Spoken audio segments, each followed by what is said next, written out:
Hello and welcome to the weekly Blackpool FC preview show. I'm Jed Mills and here's what's coming up today. We'll look back on the past week where the Seasiders picked up an impressive win at Sunderland. Former Pool striker John Murphy reflects on his time in Tangerine and his current role within the youth team. We'll hear from Neil Critchley ahead of the team's trip to Northampton this weekend, plus Kevin Stewart and Keshi Anderson discuss their return from injury. Well, I'm delighted to say we're joined in the studio by the man who made these saves at the Stadium of Light this week.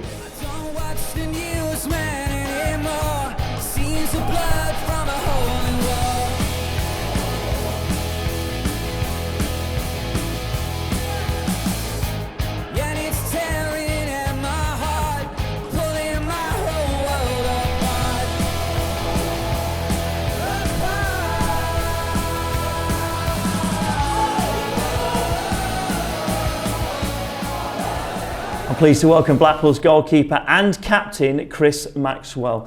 Chris, first of all, let's talk about Sunderland, Stadium of Light, and what a game from you. Some great saves.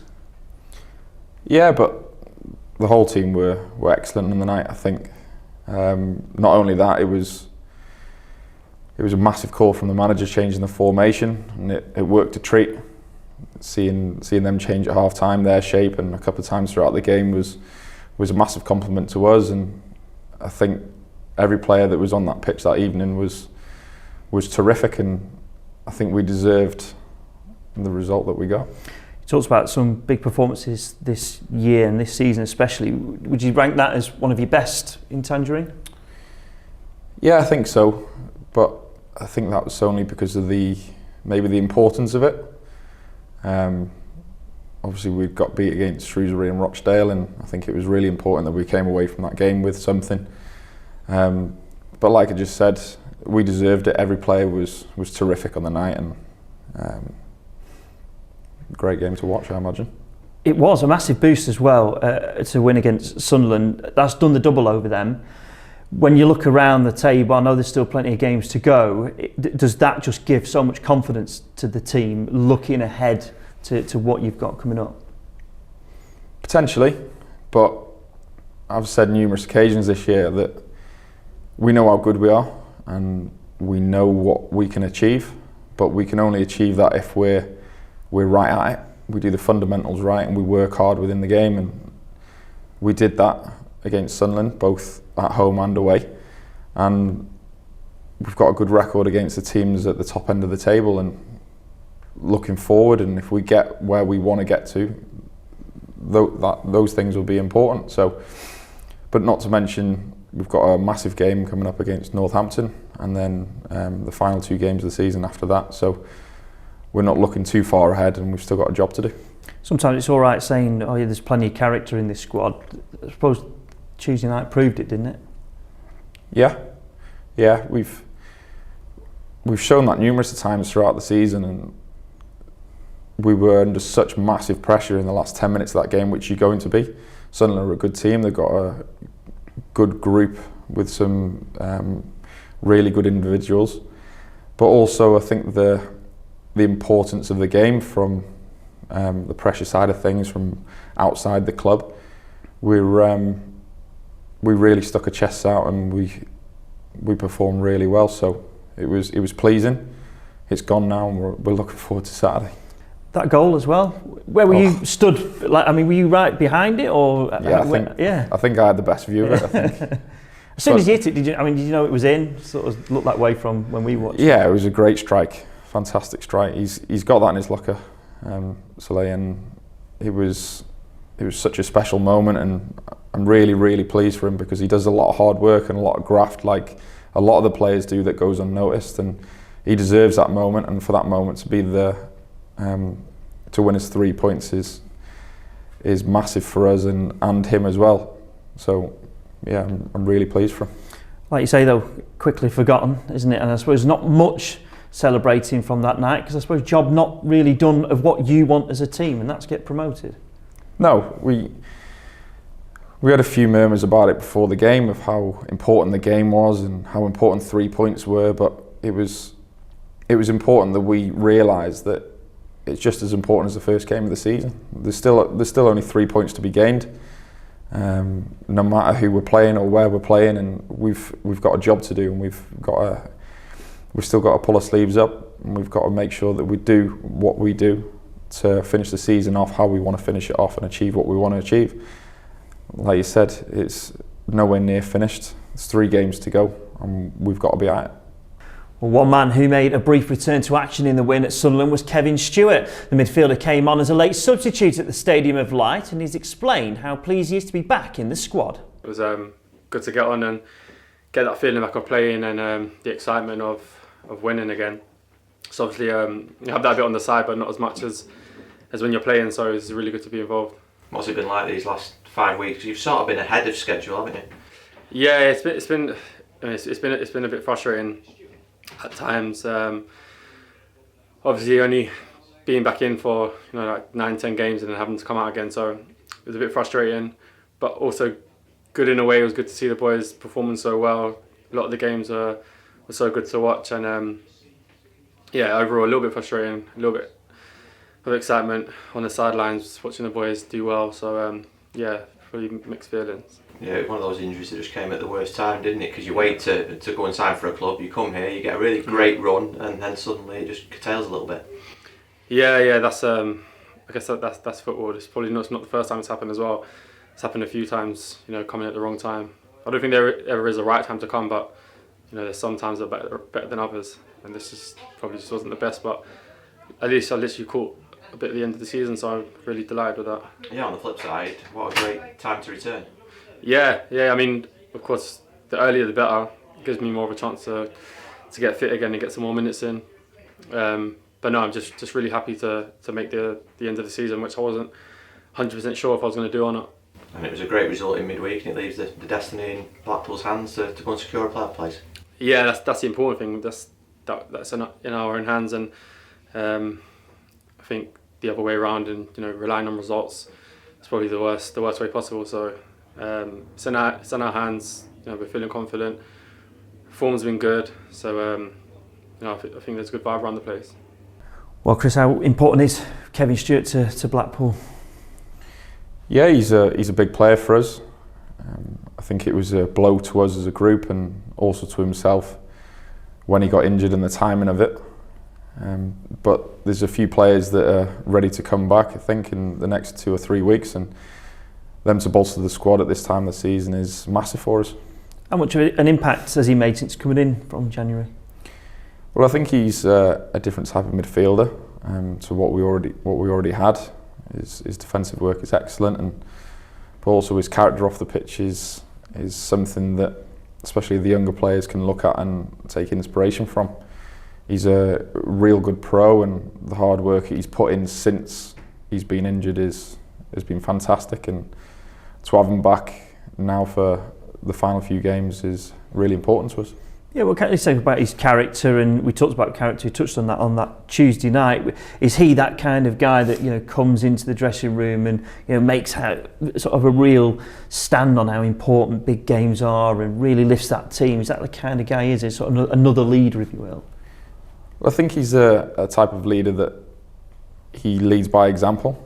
Like I said, I touched upon it then. His work ethic and his professionalism is excellent, and for him to come on for the final 10 minutes, against Sunderland was important to us, and for us to shut up shop is one of his good traits, his defensive work. So it was a boost for us.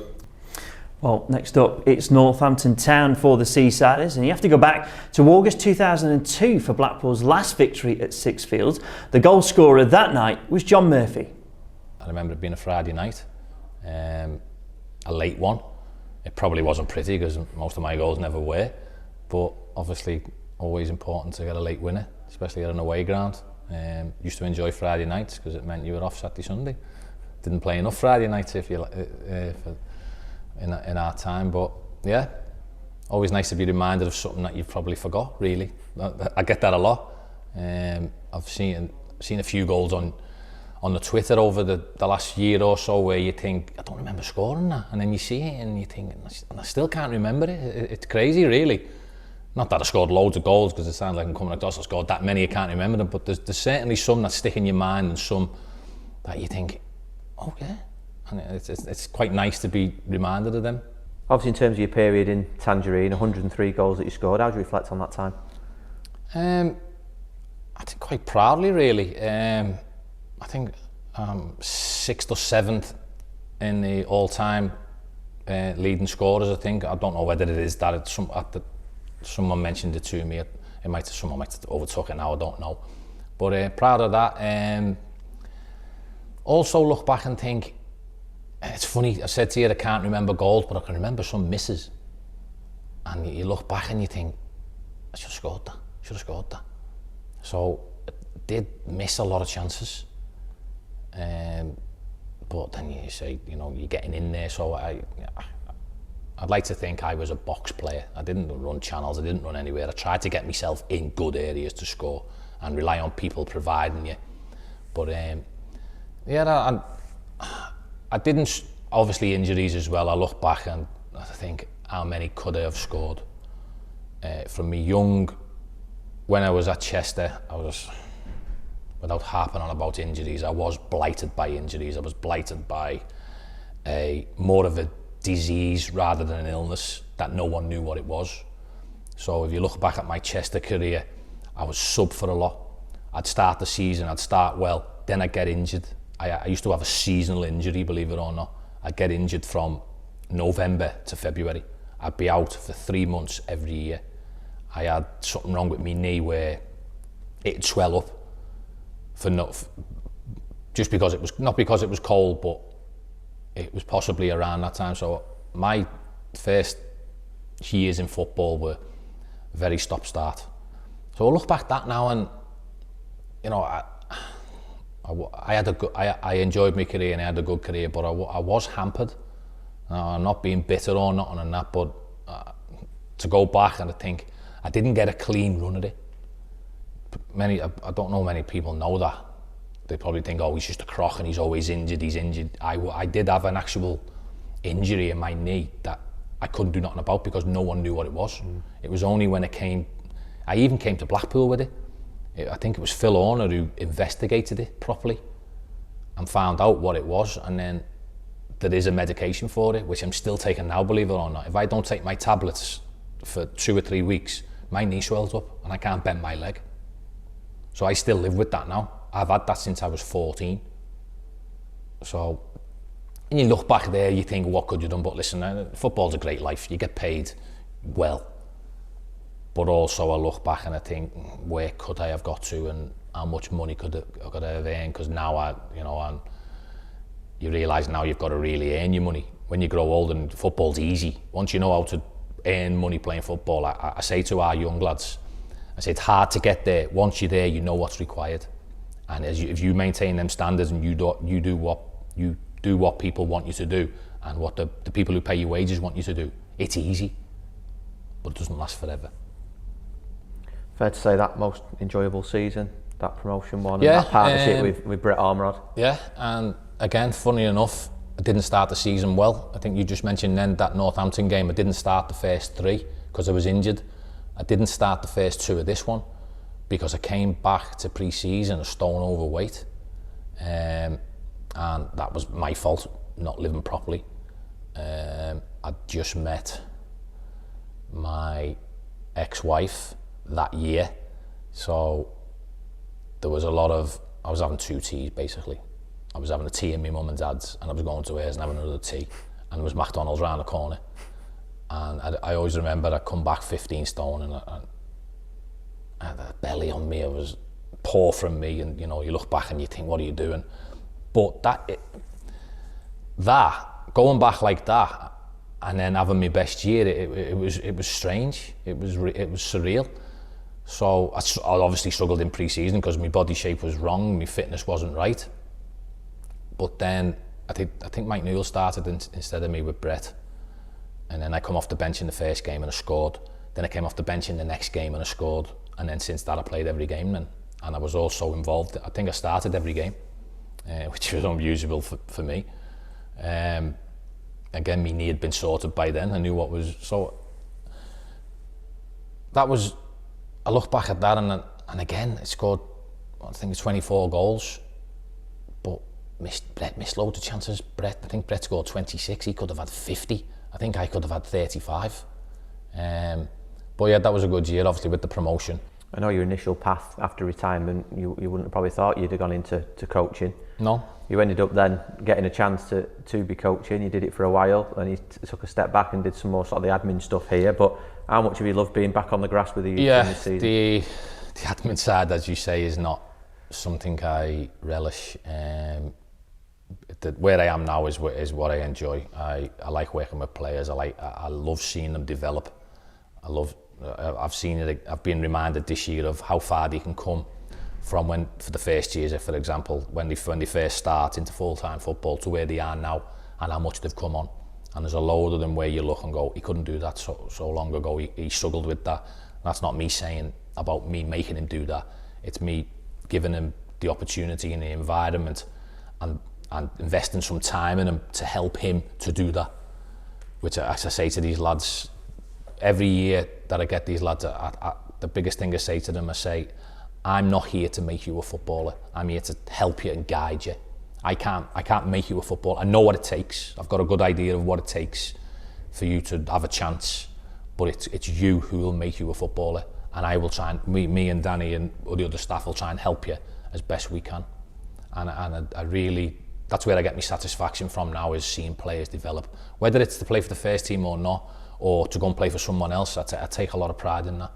That was John Murphy there, and of course working really well with the youth team, and some of those players coming into the first team as well, training with them. What is that like? I mean, you must, as a young kid, to sort of get into that first team, the excitement, but I suppose that nervousness as well around some of the experienced players. Yeah, like you said, it's exciting.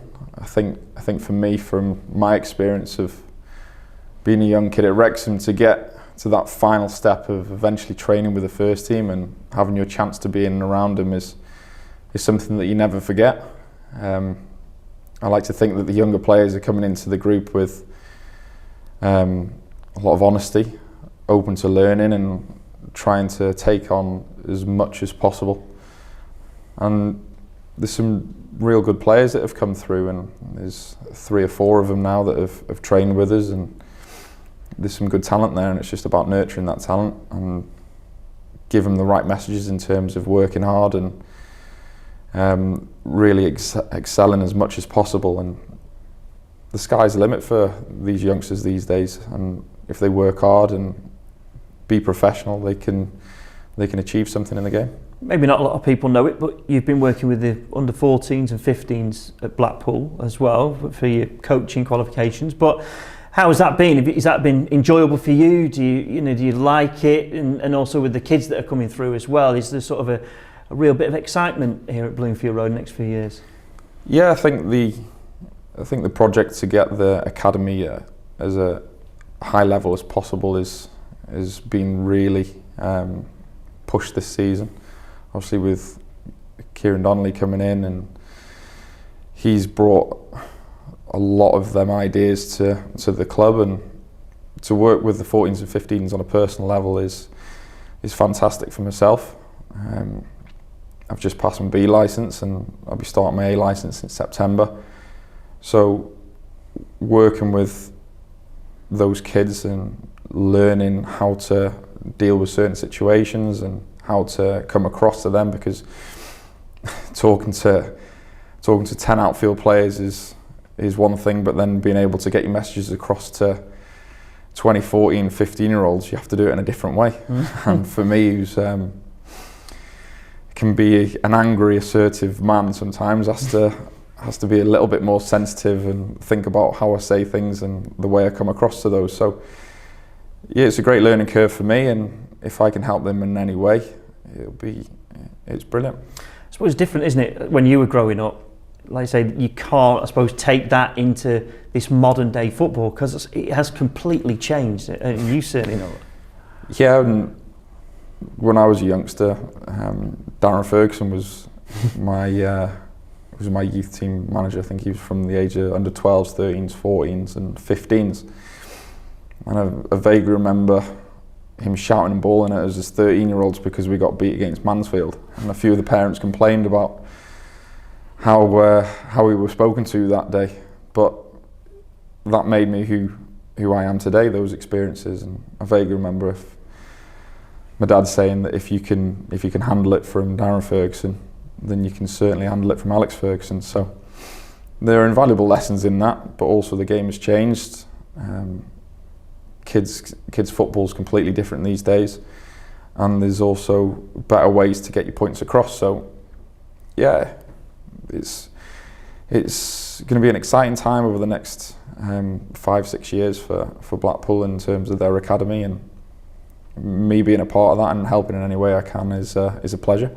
So how important it is as well for a football club to nurture their own homegrown talent, because I suppose as a player, if there is a homegrown talent on, the fans really relate to him more than if a player gets brought in.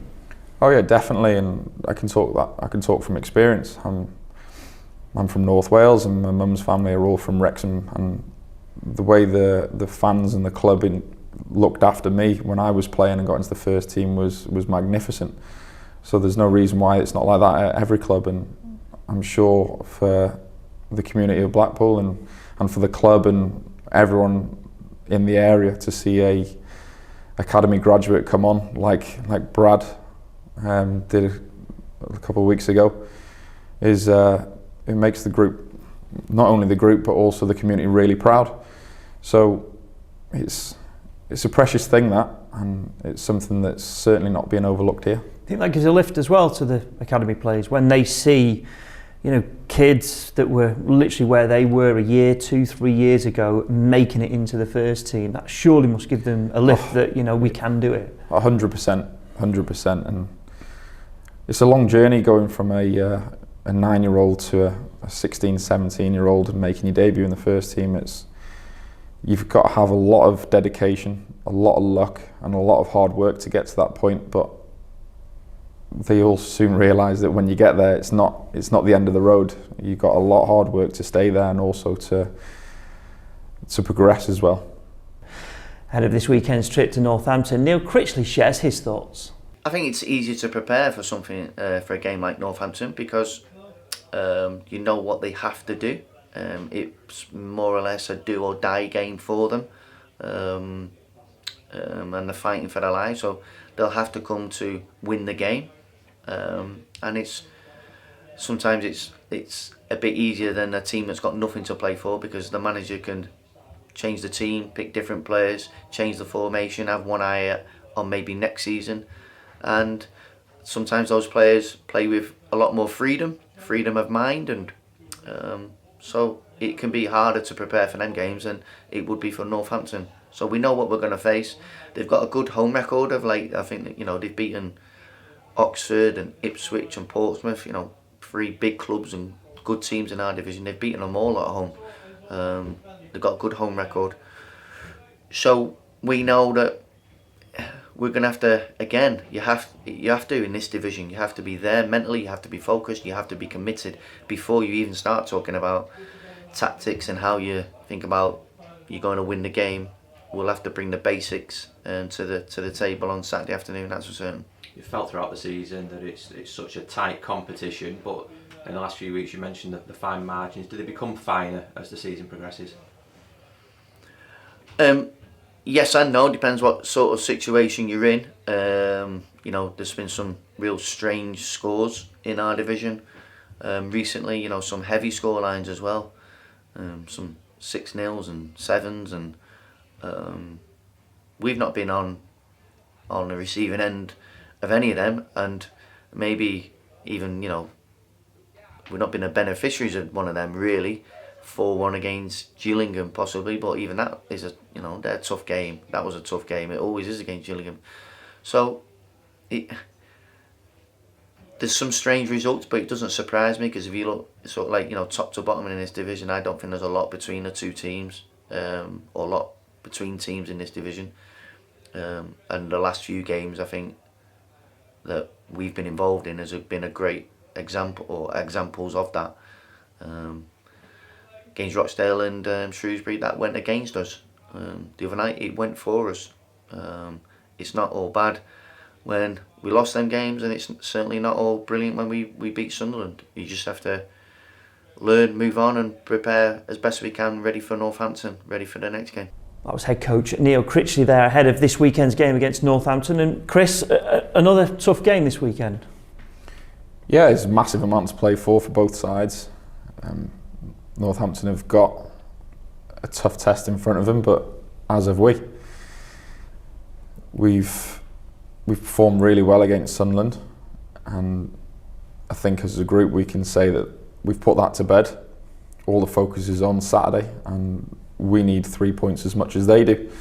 So it's going to be a fantastic game. It's going to be competitive. I think it'll be a different type of game that you'll see, or that you'd have seen against Rochdale and Shrewsbury, where they're sitting in and trying to nick things on the counter attack. I believe that they have to win to stay in the division. So it's all geared up for a fantastic game. I was going to say as well, will you be taking anything from those Rochdale Shrewsbury games where you know, like I say, it was a game that potentially, you know, very much they were the underdogs. You were, you know, really should likely have won those games. And sometimes, I say, football doesn't quite work like that. And does that go into this game as well? That the pressure is certainly on. Yeah, you could say that the pressure's on, but we as a group and we as players can't listen to the outside noise of it's a pressurised game, we need to do this, if we win this game then we get here and we're in this position, and certain things we need to attack the game as if it's the first game of the season. We need to approach the game in the way that we'll be asked to by the manager, and ultimately, as I keep saying, we need to do the fundamentals right, and only then we can start to expect 3 points. But like I've said, it'll be a tough game. I think it will be a different game to that of Rochdale and Shrewsbury. And it's up to us to put in another good performance and come away with 3 points. And like you say, every game it's got something on it, hasn't it? Especially where you are in the table. With 3 games to go, it is about keeping that position and trying to move up as well, and especially in those playoff positions. Yeah, and I think a lot of people talk about momentum going into playoffs and such things like that, but we've just got to keep taking each game as it comes. And I know it's a cliche, and it's true. We need to just concentrate on Saturday, and what will be will be. Well, after hearing from returning midfielder Kevin Stewart earlier, the Seasiders could be boosted by the availability of Keshi Anderson again before the season is out. Well, the midfielder has been sidelined for 4 months and can't wait to get back out on the pitch. It's always tough being injured, missing obviously a big chunk of the season, but obviously boys have been doing well, so when you're coming in, obviously boys are winning, and obviously the run that they went on, it keeps you going, kind of thing. And you've been out for 4 months. I bet you've missed being in action with the side being in really good form. Yeah, of course, obviously, like I said, it's nice seeing them do well, but obviously you want to be a part of it a bit more. I like to think obviously when the boys come in, obviously, and I'm around the training ground, so I play my part in the same way, but it's not as the same as being on the pitch. And like, because you've been watching the football for the best part of the second half of the season, what have you made of things? Yeah, it's been good. Like obviously, first half of the season, obviously quite a bit of gelling obviously needed to be done. Obviously, there was a big change in the summer with the team, and from say December onwards, I think we've been incredible, like, as a team as a whole. And the side has done the league double over the likes of Sunderland and Portsmouth. That's no mean feat, is it?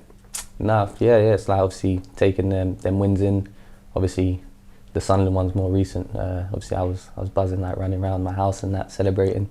But you take them in, but then obviously you have to do the double over the other teams as well. So we've dropped a few points where we shouldn't have, which is a bit frustrating, but we move. And away at Northampton on Saturday, one of your old teams. How did you enjoy your time there? Yeah, it was okay. It was hit and miss. Started off well, kind of dwindled out, but I was there with one of my former teammates here in Boateng, so it was an enjoyable time at the same time. And lastly, with yourself and Kevin Stewart and Gary Medine hopefully back before the end of the season, what can that do for confidence within the squad for the running? Yeah, it'll be a massive boost, obviously, with the majority of us missing quite a lot of the second half of the season. It's obviously it's like a new signing kind of thing, so obviously Gaz has been a big miss. Obviously Kev came in, done well with the games that he did play. Obviously he's been a bit of a miss, but like I said, the boys have obviously done well and they've done their thing, so obviously we just hope we can come back in and push that on a bit more. Well, Chris, let's talk about Keshi. Similar to Kevin as well, that injury. How important is it, again, to get another body into the squad? Yeah, it's a boost. It's a boost for the group. But not only as a character to have around the dressing room, but also the position that he plays. He adds a different option to what we have at the moment. We've had a tough time over the last 2-3 months in terms of injuries, and we've had a lot of defensive players sitting on the bench. So to have Keshi back that can play pretty much anywhere across the front and also in midfield is a massive boost to us. And he's got a goal in him. You've seem to remember the Accrington game in the cup. It was a great finish from him. So to have a player like him with his personality is nothing but good for the group. Especially at this time of the season, when you're getting players back. Talk about Kevin and Keshi, Gary Medine as well, looking like coming back into the picture. Just how much of a boost is that to the squad at this time of the season? Yeah, well, you've mentioned Gaz there. He's a big part of us as a club and us as a group. He brings something different again, and I can assure everybody that these players are working excessively hard behind the scenes, as well as Stu and all the physio staff are trying to get these players back fit as soon as possible, because each game is really important, and as everyone says, the business end of the season and such like, having the best squad and the full squad to choose from is nothing but good for the group. So yeah, we need him back as soon as possible, and like I said, it's a boost. Well, finally, English football has united for a social media boycott this weekend, which started from 3 o'clock today and runs until 11:59 p.m. on Monday, in response to the ongoing and sustained discriminatory abuse received online by players and many others connected to football. This has been scheduled to take place across a full fixture programme in the men's and women's professional game, and we'll see clubs across the Premier League, EFL, WSL and Women's Championship switch off their Facebook, Twitter and Instagram accounts.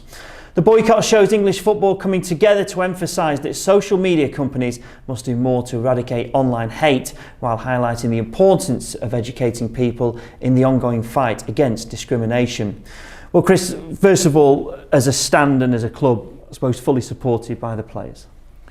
Yeah, massively. I think it's a disgrace that players and other sports people aren't supported by these social media companies. I think there's a real issue, and I think it's been a real ongoing issue for some time now, and it's something that we're all behind, and something needs to be done. This was done about a week ago, and then of course Tuesday night and following that game against Sunderland, the statement from Blackpool Football Club regarding Grant Ward and the abuse that he's had. How tough is that when it is one of your own, and has he spoke to any of you, or has anything come from that from yourselves? Well, firstly, we're all fully behind Wardy. He's a part of our team, he's a part of our group, and he's our friend as well. And to see such things like that aimed at people in this day and age is just mind-boggling. For me personally, I'm pretty embarrassed to be a part of society these days where something like that is so apparent, and we can draw attention to it as much as possible. We can do things like this boycott that's going on at the moment, but something has to be done. I just can't get my head around it. It doesn't matter what ethnicity you are, where you're from, what gender you are, or whatever. People should all be treated the same, should expect to be treated the same, and things like this are just amazing that it's going on. It's not right, and something needs to be done. You're off social media. Is that because of, in the past, things that have been said or been done, or pictures? Was that sort of a conscious issue from you, and a thing that you did to say, listen, I don't need this in my life anymore?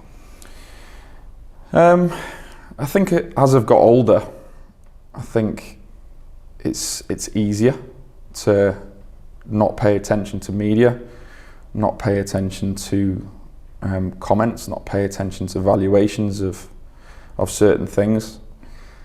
Obviously, it's difficult to get away from at this day and age, like you said, with the social media and things. But I believe that I perform at my best when I only have certain inputs into my performance.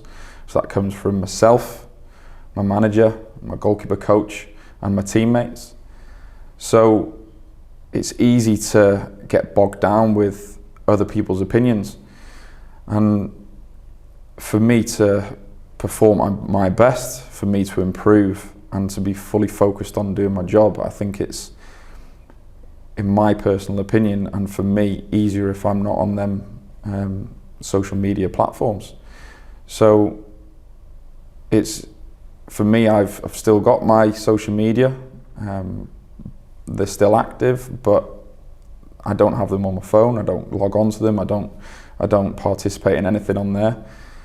So going forward, it's something that I'm going to continue, and I like to do my communicating with the fans and things like that through processes like this, through speaking to journalists after games, but also majority of it performing on the pitch is my communication.